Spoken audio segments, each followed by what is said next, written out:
ऋषि छोड़ेगा अपना घर और जाएगा लक्ष्मी के गांव। जी हाँ दोस्तों, भाग्य लक्ष्मी के आने वाले धमाकेदार एपिसोड में जब शालू लक्ष्मी पारो को सुरक्षित रखने के लिए लक्ष्मी के साथ पारो को गांव भेज देगी, तभी मलिष्का की माँ किरण लक्ष्मी को पारो को गांव भेजते हुए देख लेगी। जहाँ पर जब मलिष्का गुस्से से पूरा दिन पारो के बारे में बात करेगी और कहेगी कि आज जो कुछ भी हुआ उस छोटी सी बच्ची पारो की वजह से हुआ, आज वो नहीं होती तो मॉम सेफ होती और मॉम को कुछ होता नहीं। तभी यह सुनकर दादी कहेगी अब बस भी कर मलिष्का, तुझे पारो से क्या दिक्कत है जो तू पारो का नाम ले रही है। तभी यह सुनकर मलिष्का कुछ बोल नहीं पाएगी। जहाँ पर जब ऋषि की मौसी यानी नीलम की बहन नीलम को कहेगी कि आपकी हालत जो कुछ भी है वो मैंने अपनी आंखों से देखी है, आपकी हालत की वजह और कोई नहीं बल्कि सिर्फ और सिर्फ पारो है और पारो को मैंने अपनी आंखों से डेकोरेशन गिराते हुए देखा। यह सुनकर तभी नीलम को काफी बड़ा शौक लगेगा। यहाँ पर जब नीलम ब्रेकफास्ट करने के लिए नीचे आएगी और ईशित, दादी और मलिष्का और किरण बैठी होगी और मलिष्का की माँ किरण नीलम को कहेगी आपकी जो कुछ भी हालत है सिर्फ और सिर्फ पारो की वजह से है कि हम सब ने अपनी आंखों से देखा,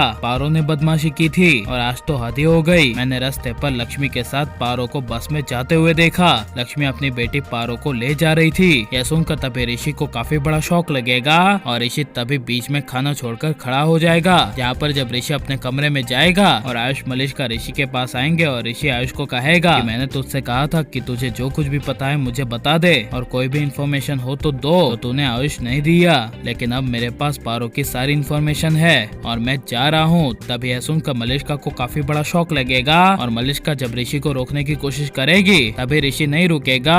जहाँ पर जब दादी नीचे हॉल में ऋषि को जाते हुए देखेगी और दादी ऋषि को कहेगी कि ऋषि पुत्र क्या हुआ, कहाँ जा रहा है। तभी यह सुनकर ऋषि कहेगा कहीं नहीं, बस जरूरी काम आ गया है तो उसी के लिए जा रहा हूँ और मुझे लेट भी हो जाएगा। यह सुनकर तभी दादी समझ जाएगी कि ऋषि और कहीं नहीं बल्कि लक्ष्मी के पास जा रहा है। इसलिए जब मलिष्का दादी को देखेगी और दादी अपने मन में हंसेगी, तभी मलिष्का को गुस्सा आ जाएगा और मलिष्का गुस्से से दादी को कहेगी कि दादी क्या हुआ, कुछ हुआ है क्या। तभी यह सुनकर दादी कहेगी कुछ नहीं हुआ। जहाँ पर जब नीलम पूरी तरह से नॉर्मल हो जाएगी और अपनी बहन और मलिष्का की माँ किरण की बातों में आ जाएगी और नीलम कहेगी कि बस लक्ष्मी को आ जाने दो, उसकी बेटी की वजह से आज जो हमारी हालत हुई है तो उसकी बेटी को मैं कभी माफ नहीं करूंगी और ना ही उसकी बेटी को सबक सिखाने से छोड़ूंगी। बस एक बार लक्ष्मी और उसकी बेटी मेरे सामने आ जाए। नीलम का फुटता हुआ गुस्सा देखकर नीलम की बहन यानी कि ऋषि की मौसी काफी ज्यादा खुश हो जाएगी और मलिष्का भी अपने मन में खुश हो जाएगी। जहाँ पर जब मलिष्का नीलम को शांत करने के लिए कहेगी कि आप जरा शांत हो जाइए, आपकी हालत ठीक नहीं है, आप अभी बहुत मुश्किल से ठीक हुई हैं, मैंने पुलिस में कंप्लेंट करवा ली है, लक्ष्मी और पारो कहीं पे भी होंगे तो हमें पता चल जाएगा